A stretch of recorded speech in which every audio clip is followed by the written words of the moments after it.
Good evening and welcome to this webinar. My name is Hannah Dyson from M for Voices and GlobalNet 21, and this is one of the many webinars that we do each week, exploring a variety of subjects and talking to people all around the world and learning and gaining inspiration from their experiences and ideas. And tonight's webinar explores self-compassion and how this cultivates community building. And I'm delighted to say we've got Anuka Gasser and Ashley Nelson with us to explain what self-compassion is, how and why they became experts in their field, and how they're using this expertise of self-compassion to help people like cancer patients, women in prisons, pregnant women, and anyone wishing to improve their life through self-compassion. So I'd like to say welcome to the webinar, Ashley and Anuka. Welcome. So we'll start off the webinar by just, I'll start with Ashley. If you could just tell me a little bit about yourself and explain very briefly what self-compassion is, please. Sure. Well, my name is Ashley Nelson. First of all, thanks for having me. I'm very honored to be here.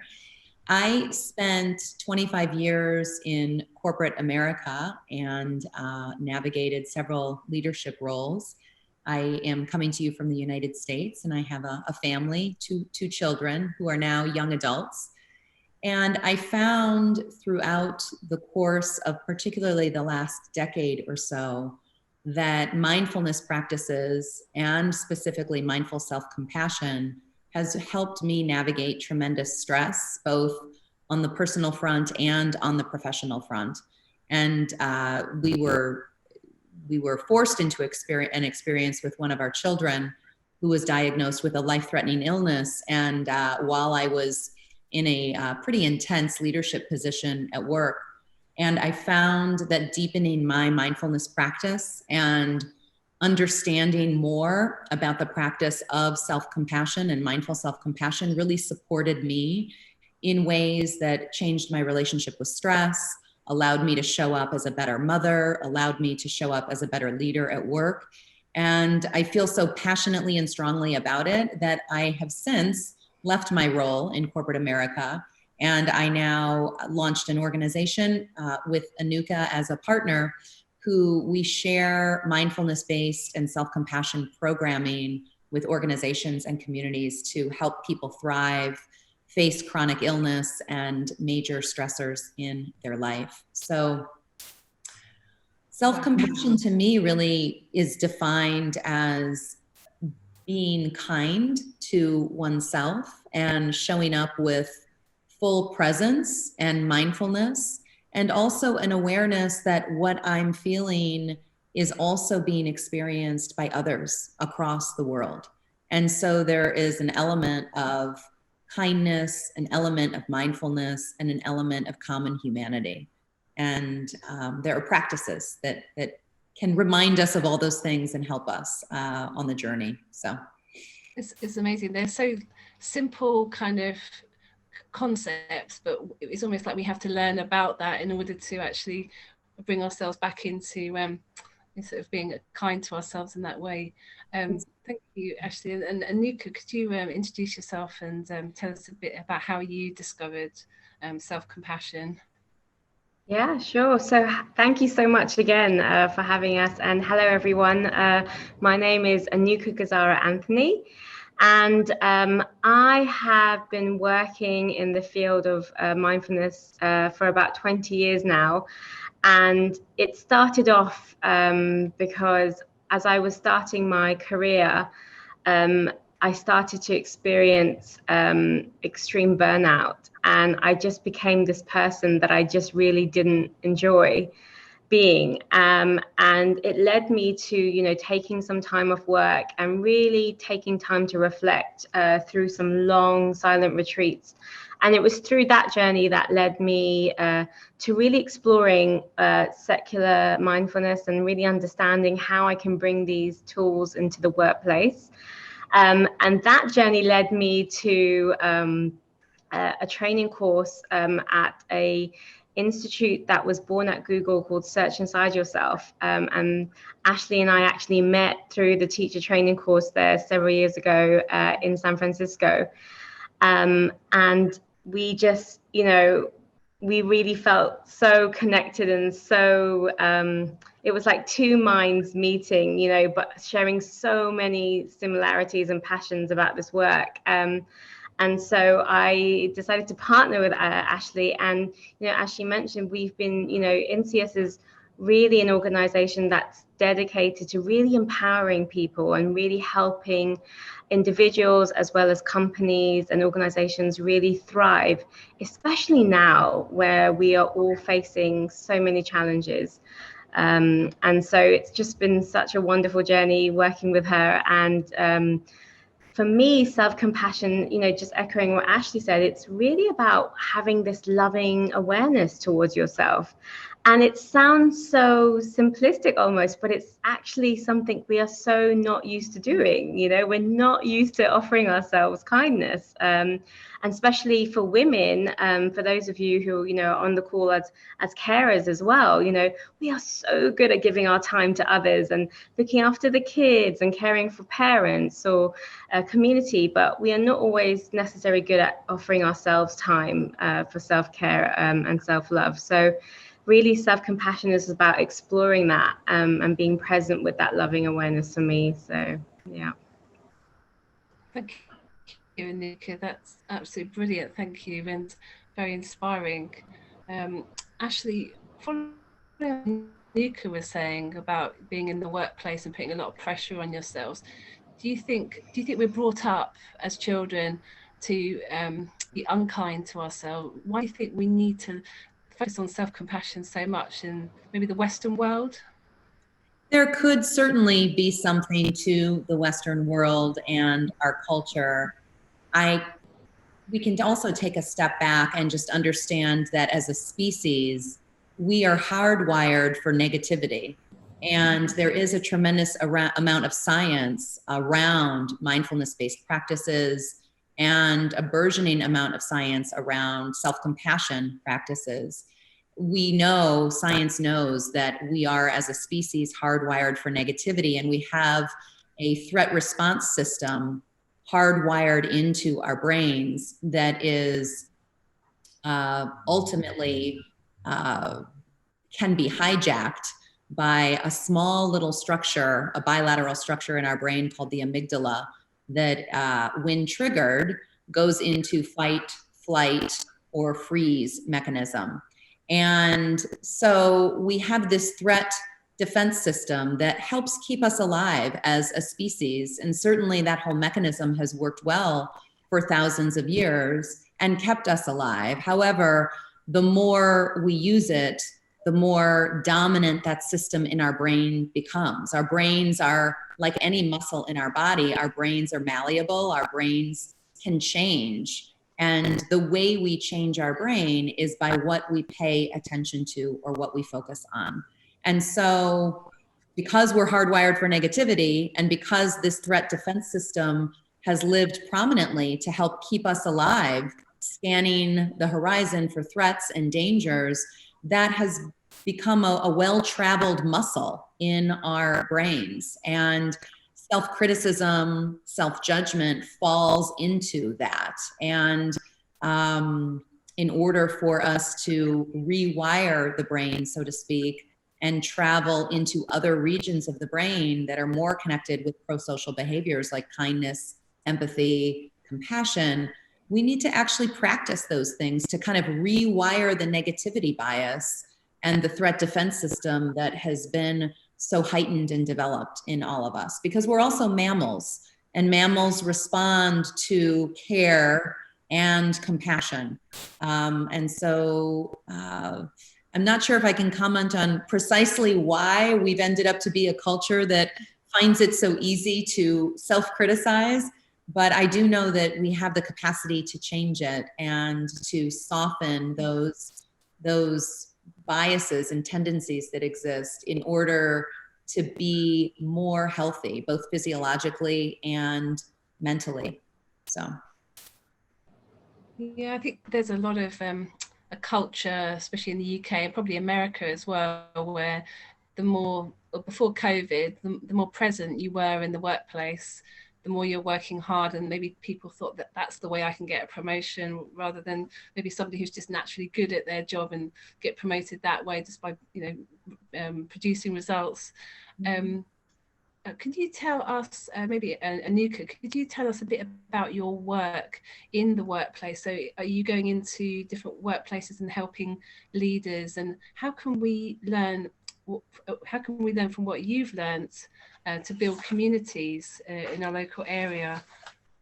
Yeah, absolutely. So, we were discussing before we started the webinar some of the recent work we've been doing with the FDA in the US. And so working with, a lot of scientists and administrators that are really working on the different vaccines that are available to us right now.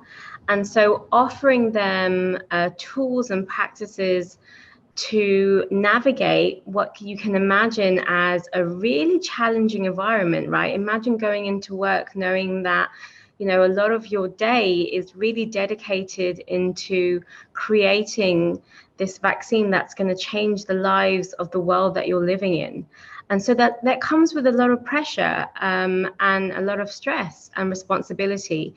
And so we also have to recognize that we're all human beings as well. We all go back home to families and loved ones. And so how do we balance that? How do we balance the expectations of our work, still be able to be present and thrive successfully, and then add all the additional responsibilities at home and adapt to a new COVID environment? So with NCS, we really focus on offering organizations really a lot of micro practices, Hannah. I think the key is with this kind of work is to really introduce to, especially for those of you who are just curious or new to this world of mindfulness and self-compassion, just know that you don't have to have necessarily hours in the day where you're just sitting down and meditating, but actually there can be ways to rewire your brain and create more spaciousness and calmness in your day by just doing some micro practices. And they can be anything from 30 seconds to a couple of minutes to in stealth if you're facing a difficult conversation. And so that's what we've really been working on, really offering organizations tools that they can use the next day, on their desk or in a conversation.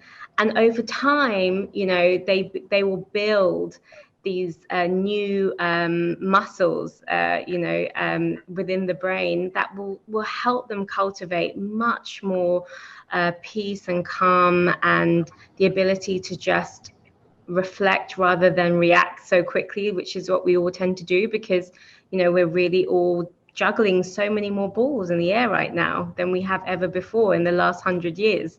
So it's been really empowering for both of us, and we both feel really privileged offering professionals and individuals these kinds of new tools to help them manage what can be quite a chaotic environment at times at work right now. Okay, Ashley, I'd like to ask you, how do you turn self-compassion into building compassion in communities? And one of the reasons why we find that self-compassion can be a really important tool to start dialect, especially in communities where there are challenges over finding common ground, is because self-compassion offers you this spaciousness and this ability to see that we are all human beings. And so the more we start to practice that as an individual in an individual level, and really tap into this awareness that we all have difficulty, we all experience pain and suffering in our lives, that ability to see that perspective can be, a great stepping stone to starting dialogue with someone with maybe you don't share any similarities with, whether it be through your opinions or the way you choose to live your life or anything else. And so really, compassion increases this activity in our brain to be more involved with this ability to overpower that negativity bias that we sometimes have when we're facing new challenges or people that don't necessarily resemble us or talk like us or think like us. And it enables us the confidence and the ability as well to cultivate dialogue with a warm, non-judgmental perspective. You're sitting in the office, or if you're working as a train driver, or if you're a mum or dad at home trying to juggle work and parenting, or if you might be a carer for somebody who's unwell, you can train your brain to rewire your brain to sort of work in a different way.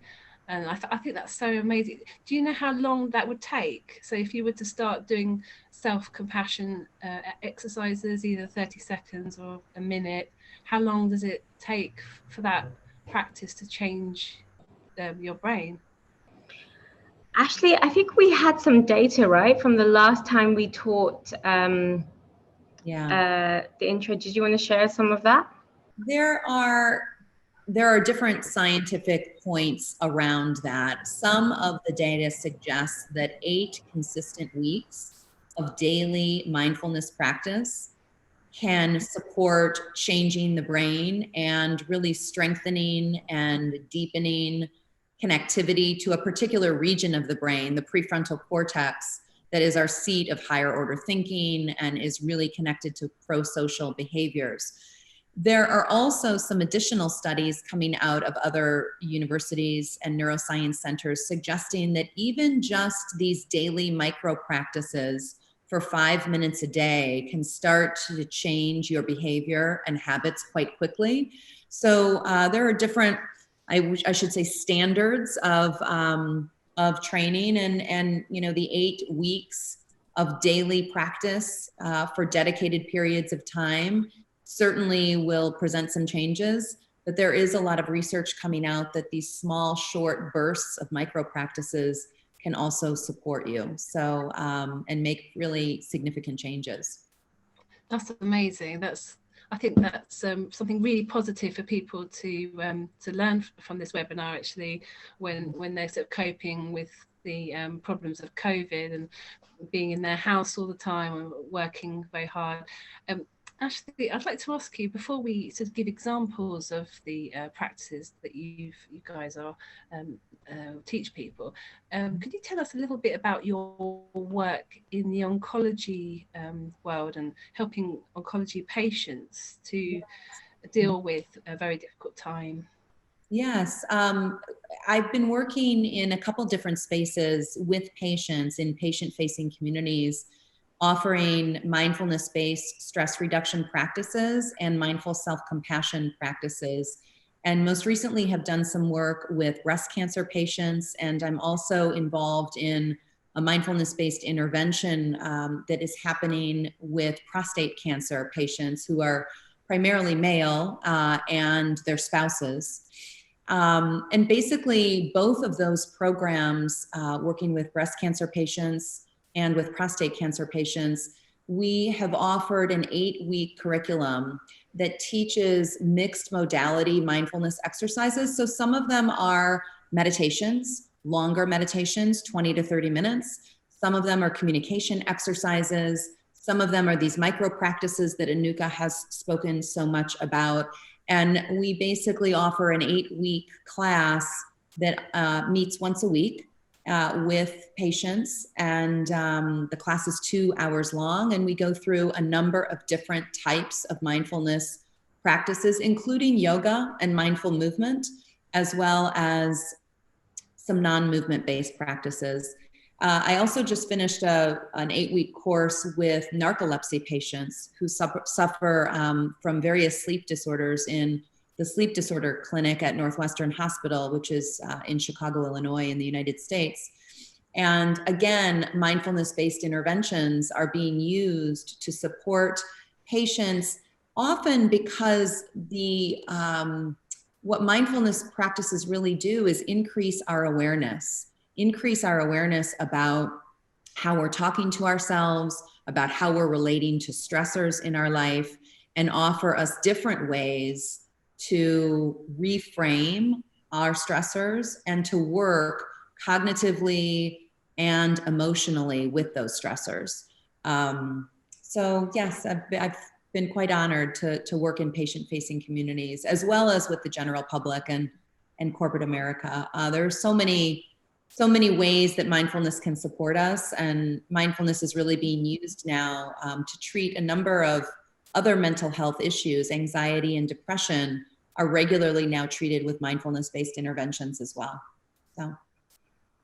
Yeah, and do you use your own experiences, and obviously you know how it feels to sort of go through those difficulties of trying to get through, you know, your daughter with a serious illness, you know how much strength it takes to get through that, so you can sort of know how they're feeling almost, and as you say about the family of the patients as well, because I think a lot of people, it's easy to forget about the family, but they're going through it as well in a obviously a different way.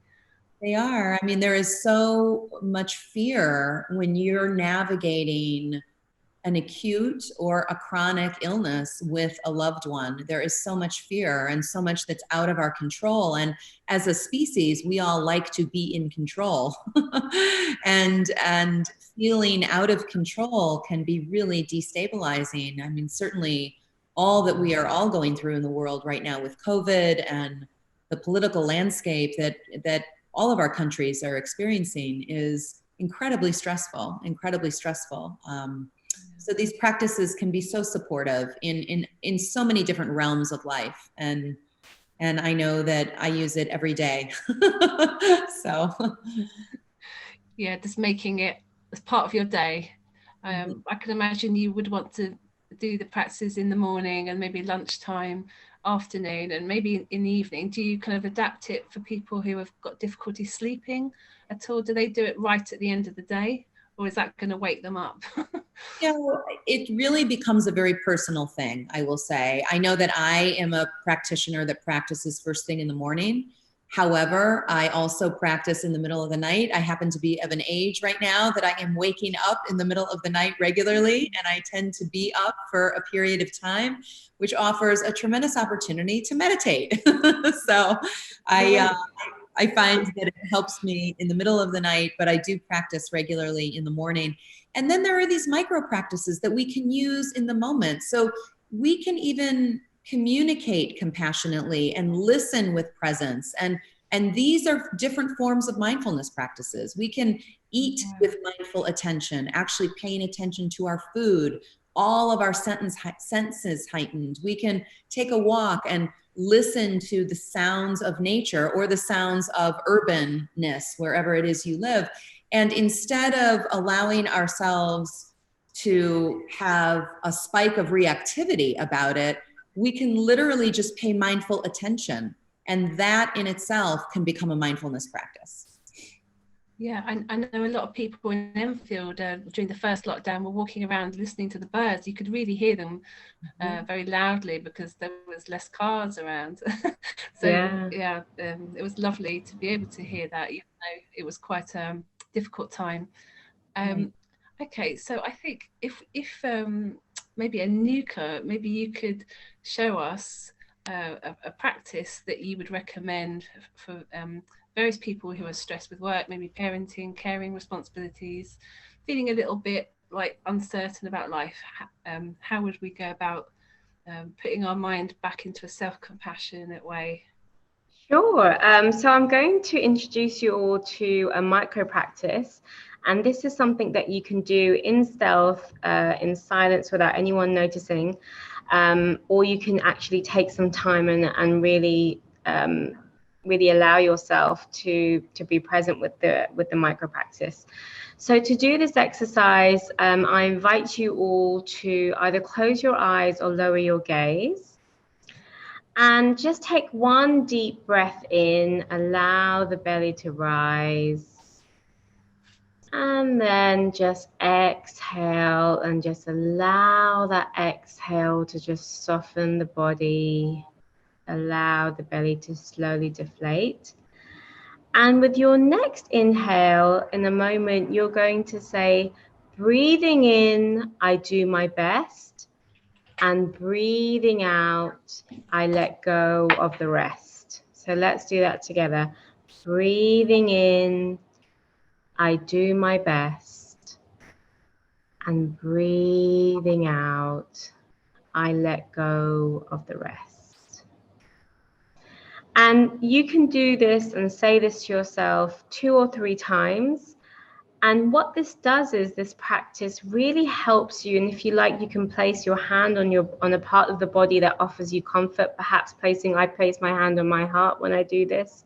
And it really just helps you tap into that parasympathetic system, that part of our nervous system that helps us feel really relaxed, help us really release the endorphins and feel really calm. So especially to all of you out there who are listening in, who are carers or parents, this is something that is my go-to practice constantly throughout the day, especially during virtual schooling. I was going to ask you, Anuka, so if you're kind of at home with the kids, and if you might be working, or maybe you've got a day off, if your kids are playing up, or if you're just feeling a little bit overwhelmed by everything you've got to do, maybe it's quite a busy weekend or something, is there a way of doing it even when the kids are screaming at you, when you've got lots of loud noises over That is such a great question, Hannah. And you know, the place that I do this quite often, and just so for those of you who are listening who are curious about how you can integrate this into your daily life, do you know where I do this quite often? It's in the kitchen. It's when I'm turning that kettle on and I'm making that cup of tea, or I'm just physically turning my back so I can give myself a 1 moment of spaciousness from the tantrums happening a meter away from me. So you can do this at any part of your day, you know, but I find that most of us are, especially, you know, back in the UK, are probably accustomed to making the odd cup of tea. So that's a great opportunity. As soon as you turn that kettle on, just take a breath. Breathing in, I do my best. And then just let go with the exhale. So that could be a great way to just integrate it so you don't even have to think about it. And drinking the tea, or any drink you want, you might not want tea, but if you're drinking tea, that's kind of a mindfulness practice as well, sort of closing your eyes and drinking the tea slowly, breathing out. Yes, exactly. But I guess for some parents, even drinking tea can be quite stressful because maybe you're trying to manage that and be with the kids during virtual teaching. So just the action of just going to the kettle and turning it on, or reaching for, like you say, a drink in the fridge, that moment can be 1 moment of just, you know, really being present with yourself and offering yourself that self-compassion micro practice. I think as you're saying that, I've realised that since being a parent, I actually drink tea standing up in the kitchen, because if I was to put my tea in the living room, my kids might bash it over and it will go, you know, it might be an accident, it will go over the floor. So I tend to stand and look out into the garden and drink tea, and that's actually quite relaxing. Wow, that's amazing. If you can do that, if you can connect to nature, I mean, Ashley will tell you there's a lot of research. Ashley's actually trained in mindfulness-based stress reduction, which is a program that was created by what we call the father of mindfulness in the West, John Kabat-Zinn. And there's a lot of data that says that, you know, connecting with nature is so important as well, just as important as movement and taking time to do a meditation. So if you can combine that, that is fantastic, really brilliant. Yeah. One of the admins on Enver Voices, Rupert Price, I hope he doesn't mind me saying, he volunteers at the 40 Hall Farm, and connecting the vineyard and the farm and the outdoors is just amazing. I think lots of people really enjoy volunteering at 40 Hall Farm, and we've actually done a webinar about that as well. Excellent. And yeah, Ashley, would you like to demonstrate how we can give self-compassion in various situations? Yeah, I think I'll offer us a little 2 or 3 minute self-compassion break, if you will. And so this might feel a little bit like a guided meditation for some of you. And so let's give it a whirl. We're gonna combine a little bit of affectionate breathing with a self-compassion break. So if you would just bring your feet flat on the floor wherever you are, and sit up tall or stand up tall if you're standing. And close your eyes or lower your gaze if you're comfortable with that. And just notice first that you are breathing. Maybe feeling the inhale in your belly, noticing the expansion of your chest as you breathe in, and noticing the softening or the release of the chest as you breathe out.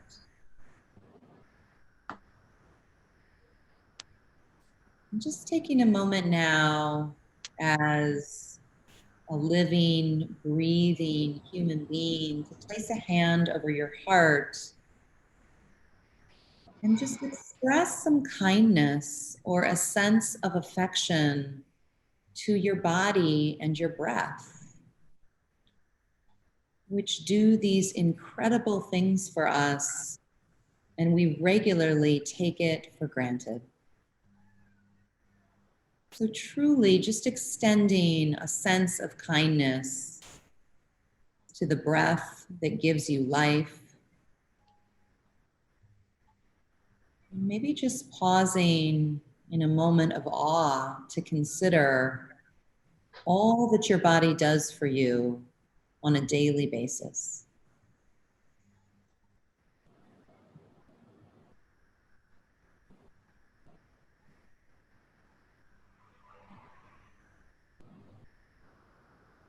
And next, I invite you can leave your hand on your heart, or you can feel free to drop it back down to your lap, wherever it's comfortable for you. But now just take a moment to bring a situation in your life to mind that causes you a bit of stress or angst.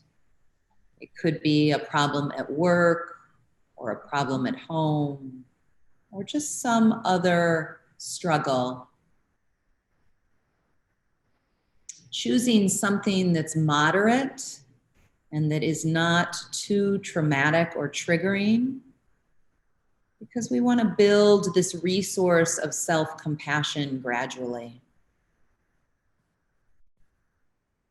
And just noticing to yourself as you bring this situation to your mind's eye, noticing as you visualize this challenging situation, how does it make you feel in your body? What type of thoughts are associated with it as you visualize this?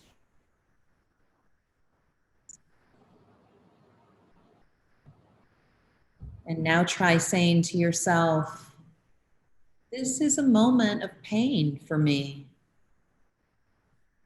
This is a moment of suffering. This hurts. This stuff is stressful.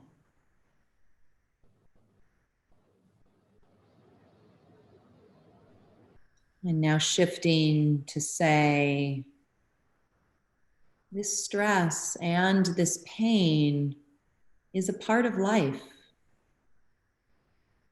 And I know that there are others that are also experiencing it. While sometimes I might feel alone, I know that there are others out there experiencing what I'm experiencing. And ultimately, I am not alone. And then offering yourself perhaps a gesture of a soothing touch like we did a moment ago. Perhaps bring a hand to your heart, or cradle your hands in your lap, and just expressing kindness to yourself.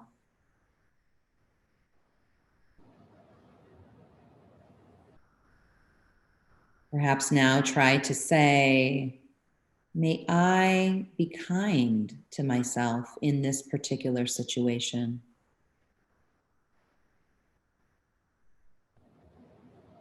May I accept myself as I am. And may I give myself what I need. And just breathe in and breathe out.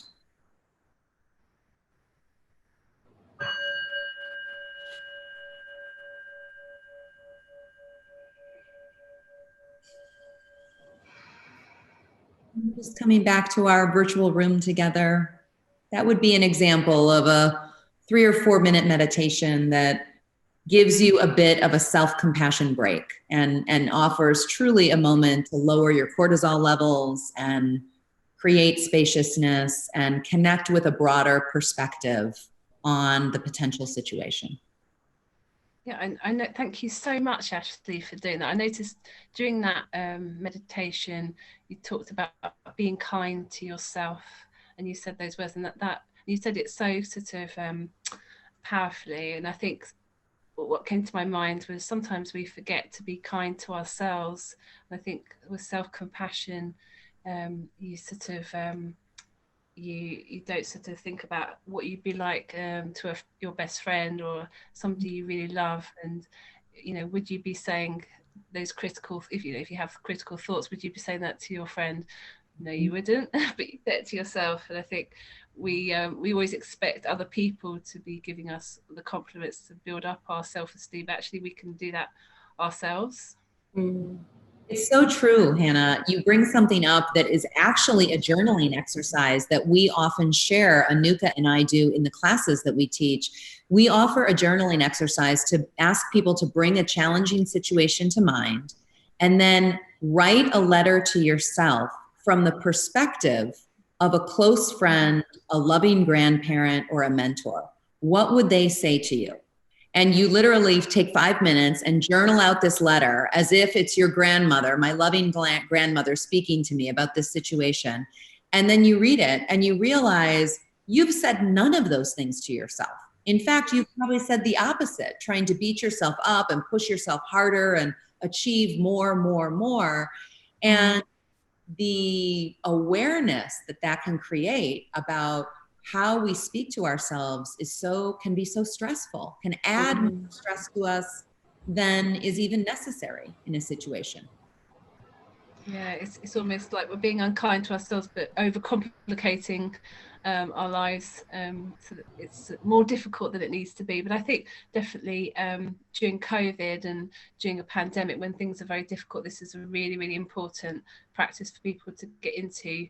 And it doesn't matter what situation they're in. We should all be doing this. I think short bursts and a bit longer, like you did, Ashley. And lastly, the last question I'd like to ask you is, you obviously put your hand on your heart, so people might be able to put their hand on their head or their heart or their tummy. So it's like reconnecting with their bodies.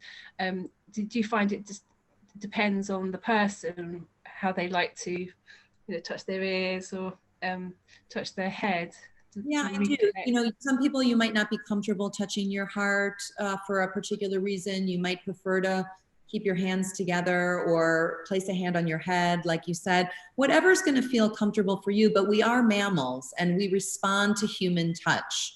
And so whatever soft, kind, warm human touch you can give yourself in a moment can go a long way to trigger that mammalian response, as opposed to the threat response that we feel in times of great fear and reactivity. So, okay, fantastic. Thank you, Ashley. And Anuka, if we wanted to learn a bit more about self-compassion and mindfulness and common humanity, how do we get in touch with you and Ashley and see what you guys are up to and learn more about your work? Sure. We would love for all of you to check out our website, www.inseus, that's INSEUS.com. We have some wonderful workshops. We have weekly community meditations. We also have virtual one-day retreats. If any of you are curious about what it would feel like to do a silent retreat from the comfort of your home, we offer MBSR classes, and all of these are following the COVID safe protocols, so they're all virtuals. And we are also on LinkedIn at NCS Mindfulness. So please come and check us out, engage with us. We'd love to hear your feedback, your questions or curiosity. And I know we don't have too much time, but I just wanted to mention also, Hannah, that, and I've been hearing a lot about this in the healthcare work that we find ourselves in, of this term compassion fatigue. And so for those of you who are listening to this call thinking, well, I heard that there can be a downside to compassion, and you can actually feel really stressed by it. It's important to know that, especially in the healthcare field, a lot of healthcare professionals use compassion and empathy as words that are very interchangeable. But actually, when we look at the data, especially research done by Dr. Tanya Singer from the Human Cognitive Brain Sciences Department in Germany, we see actually that that's not necessarily the case. It's actually empathy that we find fatigues us when we're working in caring professions. And compassion gives us the ability to actually share positive emotions, be with one another, but also be able to manage the emotion that we're feeling in the moment without feeling overwhelmed or distressed by it. So for those of you who are curious to learn more about this, please come and check out our self-compassion programs. We would love to be able to support you if that's a concern to you right now.